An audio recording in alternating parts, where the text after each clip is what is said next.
ऐसे लेके चलो। आज हम सुंदरकांड का थोड़ा सा संक्षिप्त समझते हैं, धीरे धीरे उसको बड़ा करेंगे। जैसे हमने पहले हनुमान चालीसा धीरे धीरे बड़ी करते चलेंगे, तो सुंदरकांड को करते हैं। तो सुंदरकांड बेसिकली है क्या? अयोध्या कांड का मतलब होता है चैप्टर, एपिसोड, ठीक है ना। कांड का मतलब घटना भी होता है। कहते ना कौन सा कांड करके आए भाई कहते ना, तो घटना भी होती है। तो सुंदर कांड का मतलब सुंदर घटना। तो ऐसी कौन सी सुंदर घटना है रामायण में जिसको नाम ही सुंदर देना पड़ा, वो भी तुलसीदास जी को? तो कहते हैं सबसे सुंदर क्या हो सकता है कि जो खो गया है वो मिल जाए, उसका पता लग जाए। तो कहते हैं उससे सुंदर तो कुछ भी नहीं हो सकता। तो रामायण में सीता माँ का अपहरण करके जब रावण ले जाए और राम भटकते फिरे और उनके बारे में पता लग जाए, कहते हैं उससे सुंदर कुछ नहीं हो सकता। दूसरी बात कहते हैं जो रामायण का मेन पात्र है उसके द्वारा किए गए बेस्ट एक्शन का रिजल्ट निकल गया है, इसलिए भी सुंदर है, क्योंकि हनुमान जी उसके मेन पात्र है। मेन पात्र देखने में राम लगते हैं, पर करने वाली जो शक्ति है वो हनुमान ज्यादा है।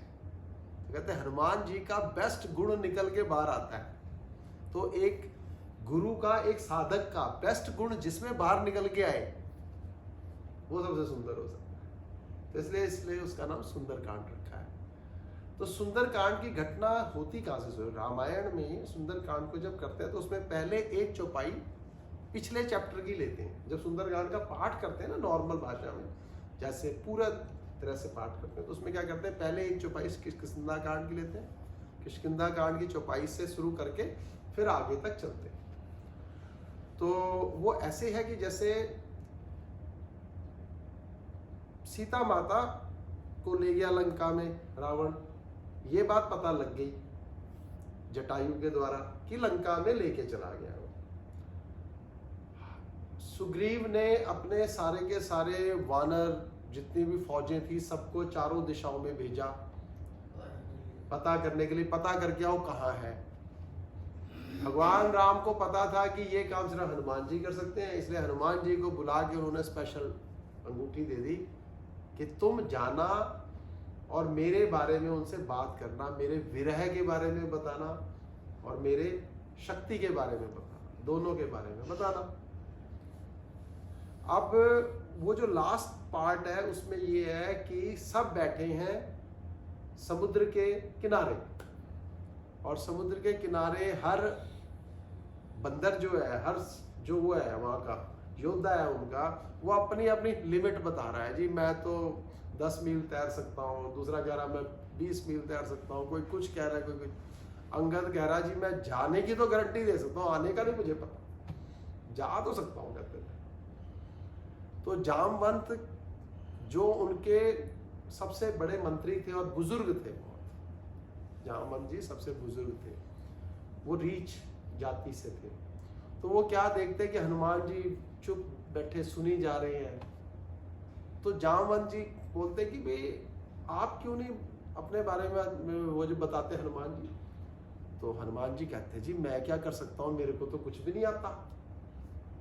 हनुमान जी कहते कि तुम्हें कुछ नहीं आता, पर तुम्हें भगवान के कार्य के लिए जाना है, और भगवान के कार्य के लिए अपनी शक्ति को पहचानो कि तुमने बचपन में तो क्या क्या काम किए। तुम तो बचपन में सूरज को वहां खाने चले गए, तो तुम्हारी शक्ति का तो तुम्हें ही नहीं पता लग रहा।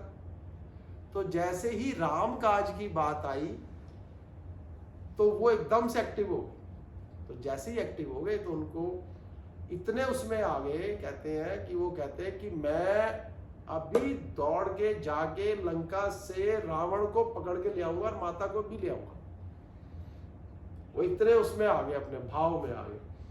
तो जामवंत जी कहते हैं तुम्हारा काम सिर्फ एक है, सिर्फ जाना, पता करके आ जाना कि माता सीता वहां है, तुम देख के आओ ताकि प्रूफ हो जाए कि मां वहां है। वो कहते ठीक है। तो यहां से सुंदरकांड शुरू होती है। तो घटना कुछ हैं जो हम स्टोरी में बता लेते हैं पहले ताकि पता लग जाए। तो यहां से वो अमोघ बाण की तरह चलते हैं। कहते हैं अमोघ बाण, जैसे भगवान का बाण होता है वैसे जाते हैं। अमोघ का मतलब है नॉन रिटर्नेबल, वेरी फास्ट, और जिसे कहते हैं कि जिसका तोड़ नहीं है कोई भी, अमोघ उसे कहते हैं अमोघ बाण की तरह। कहते हैं वहां से वो छलांग मारते हैं शिखर के ऊपर से। तो इसका मतलब है वहां पे तुलसीदास जी ने कहा कि हनुमान जी बार बार खुद को याद, भगवान को याद करते हैं और अमोघ बाण की तरह जंप मारते हैं। इसका मतलब है कि अब वो खुद में कुछ नहीं है, अब जो शक्ति है वो बाण पे भगवान की शक्ति से काम करते हैं। तो उनको सबसे पहले जाते जाते रास्ते में सबसे पहले, अब जब वो राम काज के लिए जा रहे होते हैं तो देवताओं को लगता है कि ये बंदा कर भी पाएगा कि नहीं पाएगा। कहते हैं इसका टेस्ट लो। तो उनकी माता है सुरसा, उसका नाम है, तो सुरसा को भेज देते हैं। तो सुरसा हनुमान जी के सामने आ जाती है, बोलती मुझे तो देवताओं ने भेजा खाना के, मतलब खाने के लिए कि भाई आज तुम ही मेरा आहार हो, मैं तो तुम्हें खाऊंगी। तो हनुमान जी पहचान जाते हैं कि देवताओं की माता है, मारने वाला चीज नहीं है। तो वो कहते हैं कि माँ मेरे को जाने दे, राम काज करके आ जाऊं, फिर आप मुझे खा लेना, मैं अलाऊ। कहते नहीं मैं तो अभी खाऊंगी। तो अपना मुंह खोलती है तो हनुमान जी कहते हैं कि अब इसके साथ नीति से ठीक करना पड़ेगा, स्मार्ट ना, अति चातुर है ना, तो बुद्धि से। तो वो क्या करते हैं, जितना वो मुंह खोले उससे ज्यादा अपने आप को कर ले। तो उसको ये लगे कि ऐसे तो मैं खा नहीं पाऊंगी, तो वो अपना मुंह और करे, वो और ज्यादा बड़ा कर दे। तो कहते हैं 7 योजन तक कर दिया, इतना दूर तक कर लिया।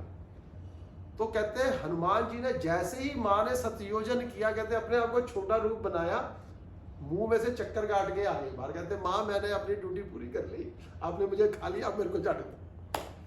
तो सुरसा माता कहती है कि तुम बहुत बुद्धिमान हो और मैं तुम्हारा टेस्ट लेने आई थी कि तुम राम काज करने के लायक भी होगे नहीं।